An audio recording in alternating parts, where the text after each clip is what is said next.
Ladies and gentlemen, good evening to L24 Midnight News streaming live from the capital Algiers. To the headlines.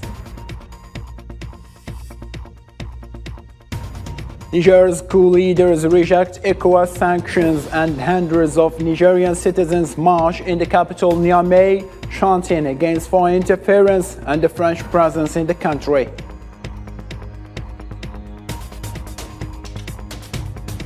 In the midst of rising tensions between the UN envoy and Libya's rival parliamentary bodies, House Speaker Aguila Saleh met with the UN Special Envoy to discuss efforts to hold long-delayed elections.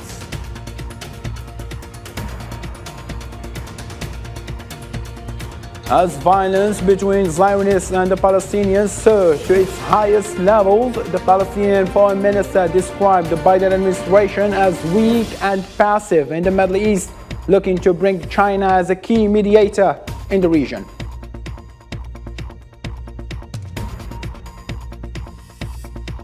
In the US, or rather United States, former US President Donald Trump pleads not guilty at arraignment on federal charges in 2020 election probe.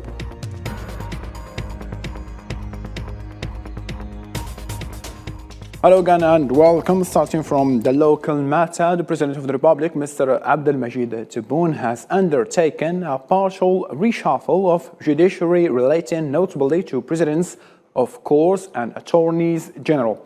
A press release from Presidency of the Republic issued on Thursday said that the partial reshuffle concerns the transfer of 4 presidents of courts and 6 attorneys general, the promotion of 18 judges to post of president of court or attorneys general, as well as the termination of the mission of 7 presidents of court and 9 attorneys general. This movement aims to give new impetus to the court functioning and improve the quality of their performance.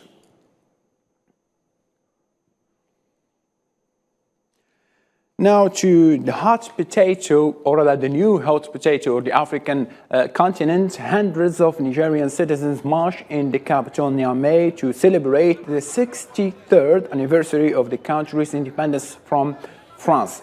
The demonstrators gathered in Bandes Sequoia at the invitation of the M62 movement, a coalition that includes sovereign civil society organizations.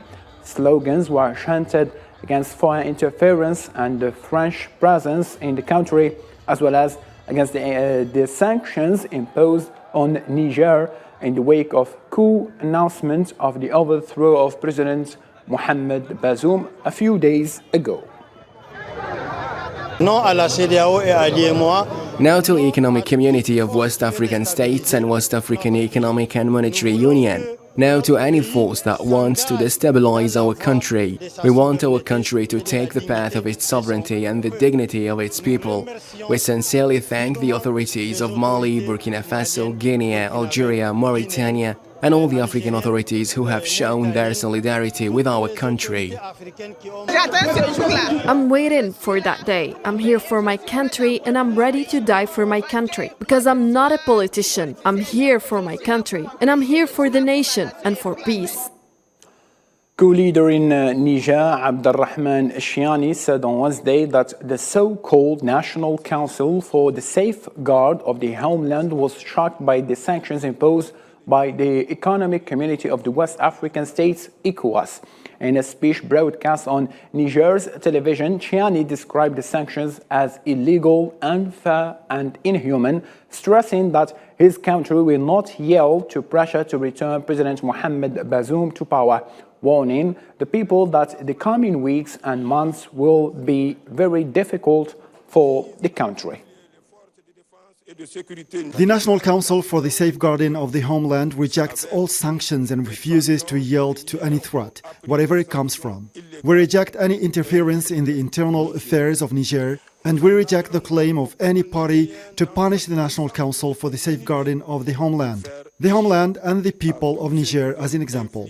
Therefore, we call on the people of Niger as a whole and in unity to defeat all those who wish to destabilize the country.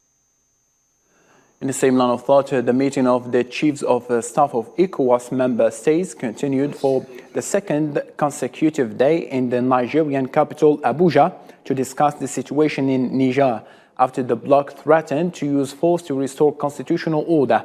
The meeting, which continued on Friday, comes following the decisions of the extraordinary summit of the leaders of the economic group who decided to give the military council in Niamey a week to release President Mohamed Bazoum, bring him back to power, and fully restore the constitutional order, and threatened to take measures, including the use of force, in the event of non-compliance with these decisions.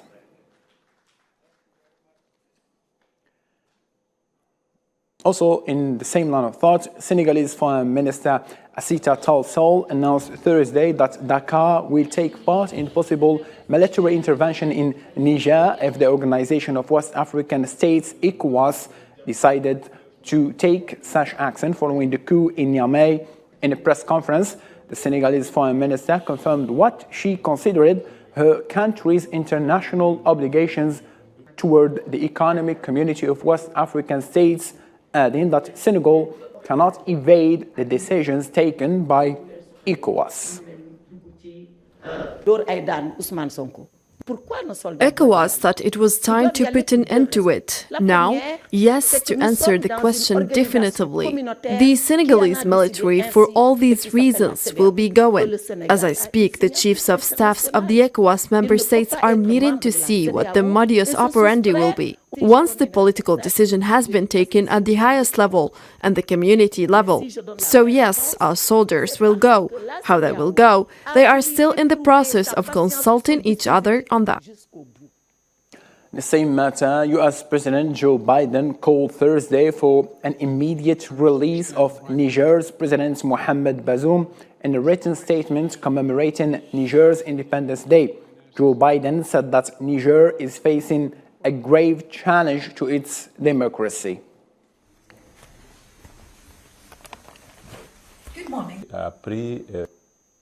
Also, U.S. State Department said Thursday that Secretary Antony Blinken had a phone call with Nigerian President Mohamed Bazoum on Wednesday. According to the same source, Blinken told Bazoum that United States remains committed to returning the democratically elected government to power, and while addressing young African leaders on the final day of 2023 Mandela Washington Fellowship, Antony Blinken said that the situation in Niger reflects an unprecedented turmoil, emphasizing on the importance of collaboration with Africa to be able to face several challenges.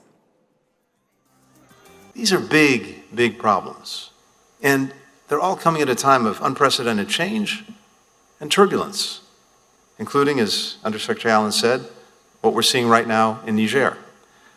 But those of you who are here today, what's so powerful is that you have ideas. You have ideas for how to address these challenges in your communities, in your region, in fact, around the world. Our countries, the United States, our partners in Africa, we can only meet today's challenges. We can only actually deliver results for our people if we collaborate as equal partners, and that collaboration needs to continue. And from U.S. reaction to Europeans, France called on Nigerian authorities to take the necessary measures to fully guarantee the security of foreign diplomatic missions in Niamey, especially those affiliated with France. This comes at a time when Nigerian calls for demonstrations were renewed on Thursday. Demonstrations against the French embassy took place in Niamey last Sunday, prompting the French government to launch an evacuation of its nationals.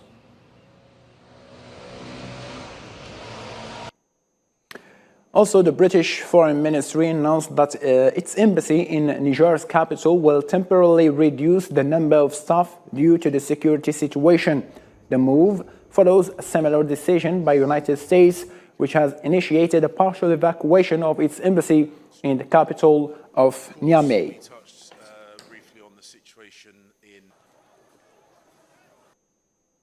Amid mounting tensions over Libya's political future, UN envoy Abdullah Batili meets with the Speaker of the House of Representatives, Aguila Saleh, to address the ongoing dispute surrounding the country's elections process. Hassan Burkani, this report. UN envoy to Libya, Abdullah Batili, held a crucial meeting with the Speaker of the House of Representatives, Aguila Saleh, to address the country's political situation. The meeting followed the recent dispute between the Council and the UN mission, particularly concerning the Parliament's call for a new government to pave the way for elections. Meanwhile, Libyan National Unity Government head Abdulhamid al-Dbiba accused certain parties of attempting to undermine stability and sabotage the forthcoming elections. We discussed the political situation in Libya, emphasizing the urgent need to finalize the legal framework prepared by the 6+6 Committee for Enforceability. I stressed the importance of securing support from other key Libyan parties to ensure an inclusive electoral process. It is vital for the citizens of Libya to choose their leaders transparently and securely. The UN statement sparked controversy, primarily due to its characterization of the House of Representatives' roadmap as unilateral. The roadmap includes the formation of a new government in charge of organizing election. The Council accused the UN mission of opposing Libyan consensus, a stance refuted by the head of the Libyan National Unity Government, Abdulhamid al-Dbiba, who asserted the absence of extensions, transitional phases, or parallel governments. إن كل من يحاول العبث باختراع مناورات جديدة. Continued stability and fair laws are the only path to successful elections. The failure of the December 2021 elections is evident, and fair laws must be established without excluding or marginalizing any party. As negotiations between the UN mission and the House of Representatives continue, the Security Council is expected to convene in August, amid growing concerns over the delay in reaching an agreement on the elections law. In a different matter, the Algerian Army Chief of Staff Said Changriha, on the third day of his visit to the Russian Federation, visited the Zhukovsky Air Base on the outskirts of the capital Moscow.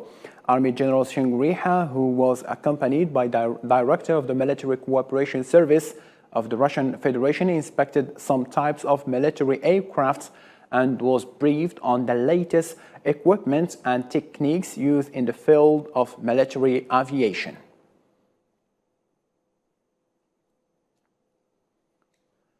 The Sahrawi ambassador to Angola, Hamidi Al-Khalil Mayara, called on the African countries to put more pressure on the Moroccan regime in order to comply with international legitimacy in Western Sahara.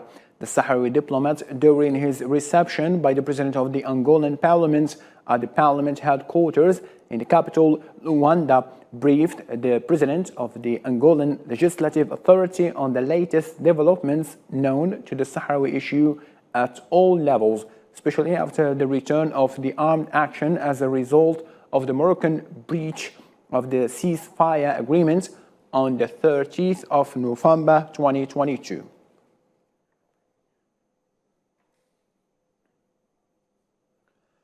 UN mission in Sudan on Thursday condemned what it described as the indiscriminate targeting of civilians and public facilities by the Rapid Support Forces, especially in the Darfur region. In a statement, the UN delegation expressed its deep concern at the implications of the conflict for civilians in Darfur region, noting that similar targeting incidents were also taking place in several regions.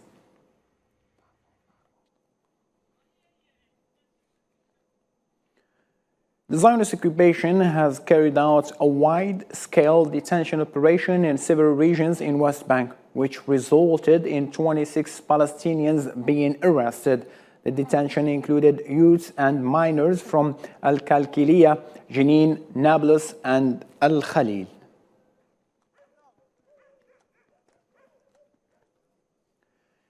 Still with Palestine, the Minister of Foreign Affairs, Riyad al-Maliki, has attacked Biden administration in which he called it disappointing. Riyad al-Maliki has pointed out China's important role in the globe as well as to strengthening the Palestinian-Chinese relations as an alternative to United States one. Biden administration is the only administration that did not bring its own peace plan. So what that really tells you that, you know, their priority is not us. Their priority, you know, it's Ukraine, Russia, Ukraine, Russia, Ukraine, Russia. And after that, it's China, China, China, China, China, China, China, China. So where we stand, you know, I don't know. You know, at the end of that list, I don't know even if that's really the case. China has made their position very clear when it comes to Israel-Palestine. They made position very clear in support of the full membership of the state of Palestine to the UN system. And, you know, for that reason, you know, we appreciate very much the position of China. And we'd like to see China, you know, betterly involved, you know, in such process, you know, in the future. On a different topic now, in Turkey, data from the Ministry of Commerce revealed an increase in Turkish exports from the month of July at a rate of 8.4% compared to the same months of the last year, recording $20 billion and $93 million. The same source added that the value of Turkish exports during the first 6 months of this year amounted to $143 billion and $435 million. On the other hand, the value of imports during the same period amounted to more than $270 billion.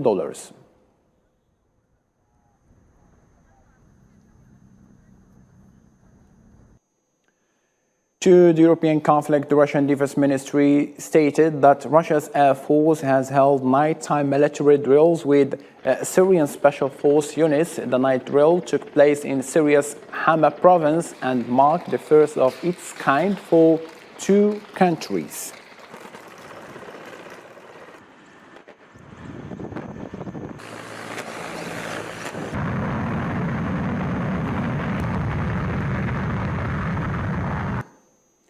The Russian Defense Ministry has announced on Thursday that 6 drones were shot down in the Kaluga region outside the capital, with no casualties or damages had been reported. It is worth recalling that the number of drones attacks has dramatically increased in the recent months, although Kiev has not claimed responsibility for them. On the other side, the Ukrainian Military Council said it has defeated 23 drones which had attacked the Ukrainian lands during the last 24 hours. Out of the official statements, the attack has targeted the capital Kiev and included the different regions from the country, in which one drone has damaged a non-residential building.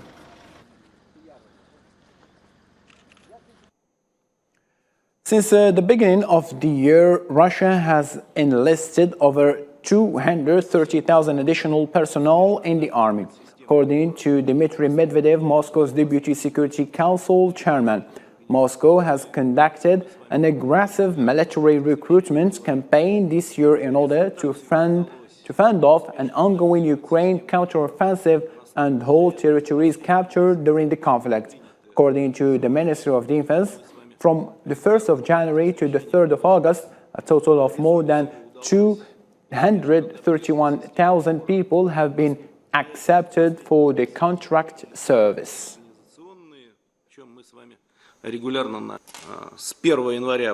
According to data from the Defense Ministry, from January 1st to August 3rd, today a total of more than 231,000 people were accepted for contracting. We have significantly improved the social security of servicemen and their families. Today, a one-time payment has been established for contract soldiers. We also introduced holidays for repaying loans. Their work continued during the period of military service. The mission remains the same, to make contract service as prestigious as possible. Russian presidential spokesman Dmitry Peskov said on Thursday that Russia had emerged from the crisis, pointing out that his country had prospects for a fairly rapid development by the current standards.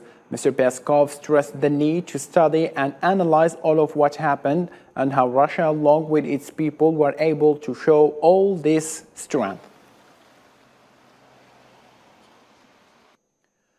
Fighters from Russia's private Wagner forces are being moved close to NATO's eastern flank to destabilize the military alliance, as Poland's Prime Minister said on Thursday.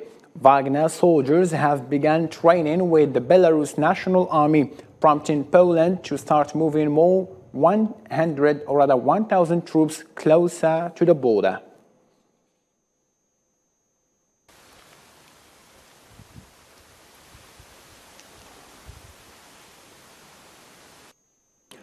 U.S. Secretary of State Antony Blinken urged all countries at the United Nations on Thursday to bring Russia to stop using the Black Sea as a blackmail after it quit a deal that had allowed Ukraine to safely ship its grain to global markets.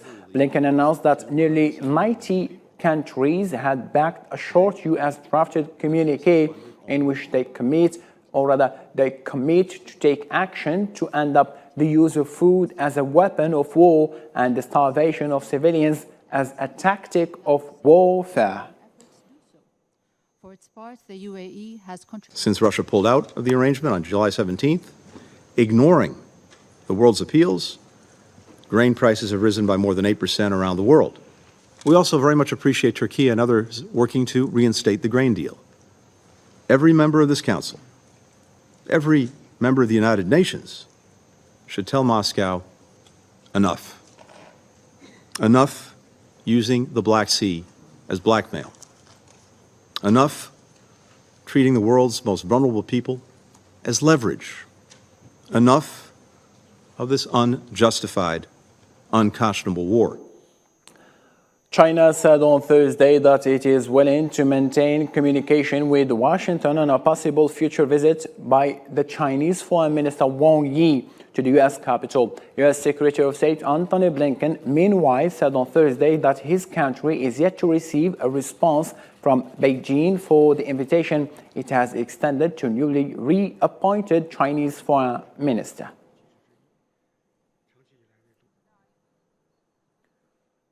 In the United States, former U.S. President Donald Trump has pleaded not guilty to 4 criminal charges related to his efforts to overturn the 2020 presidential election. Donald Trump has been accused of using government power for political gain.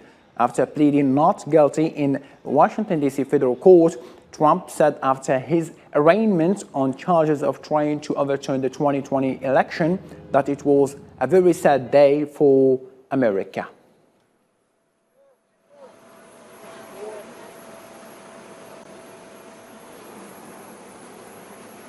This is a very sad day for America, and it was also very sad driving through Washington, D.C. and seeing the filth and the decay and all of the broken buildings and walls and the graffiti.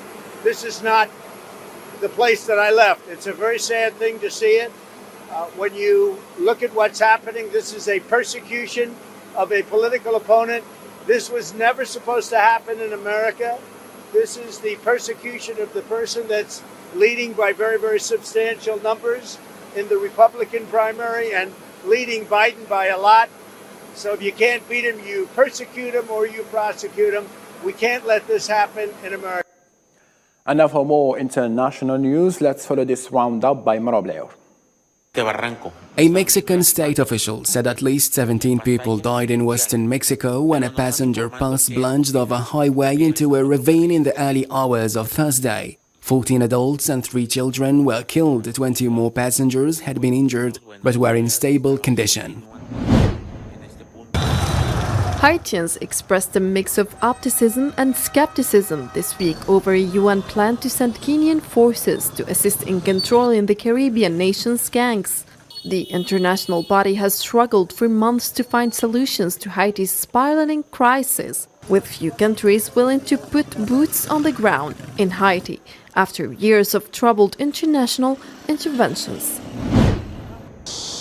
Cleanup has begun after the worst rainfall in years battered northern China, killing at least 20 people, destroying infrastructure and deluging swathes of Beijing and its surrounding areas. At the entrance of the hard-hit village of Shuiyozui in Beijing's Montiguro district, Locals wade through muddy waters, salvaging their belongings in bags to take to temporary accommodation. A group of mothers and their children gathered near Downing Street to protest against the UK government's decision to grant more than 100 new oil and gas licenses in the North Sea. Activists from Greenpeace scaled UK Prime Minister Rishi Sunak's constituency home and cover it with black fabric to protest against his fossil fuel policy. And with this, we reach the end of our news bulletin. Thank you ever so much for being with us in this late hour. Special thanks to our news technical team. And all I can say, take care of yourself. Good night.